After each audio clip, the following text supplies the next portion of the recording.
Hi friends, god of masses నటసింహం నందమూరి బాలకృష్ణ రీసెంట్గా నటించిన చిత్రం భగవంతు కేసరి. ఈ చిత్రం బ్లాక్ బాస్టర్ హిట్ కావడంతో బాలకృష్ణ హ్యాట్రిక్ హిట్ని సొంతం చేసుకున్నారనమాట.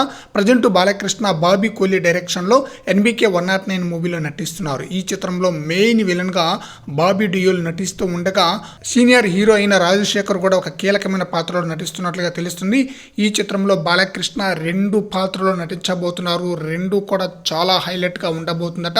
ఒక పాత్ర అయితే పొలిటికల్ నేపథ్యంలో ఉండే పాత్రట. ఆ పాత్ర చాలా చాలా బ్రహ్మాండంగా ఉండబోతుందట. 1980 నాటి నేపథ్యంతో ఈ మూవీ రాబోతుందనమాట. అప్పటి కాలానికి సంబంధించిన ఆ పొలిటికల్ ఎపిసోడ్ ఎలా ఉంటుందనేది చాలా బ్రహ్మాండంగా చూపించబోతున్నారంట.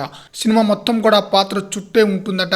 ఈ చిత్రంలో 3 హీరోయిన్లు నటిస్తున్నారంట. వారిలో ఒకరు ఊర్వశి రౌతెల్ల, చాందిని చౌదరి, మరొకరు సీనియర్ హీరోయిన్ తీసుకోబోతున్నారు త్రిష లేదా ప్రియమణి. వీరిద్దరిలో ఎవరినో ఒకరిని తీసుకోబోతున్నారు.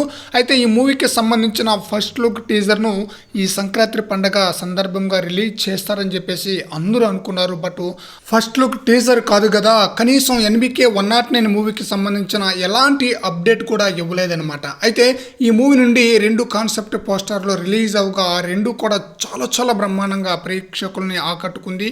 ఈ మూవీపై అంచనాలను కూడా పెంచేసింది అనమాట. బాబీ కోహ్లీ చాలా చాలా జాగ్రత్తగా ఈ మూవీని తెరకెక్కిస్తున్నాడు. చూడాలి NBK 109 మూవీకి సంబంధించిన ఫస్ట్ లుక్ టీజర్ను ఎప్పుడు రిలీజ్ చేస్తారనేది.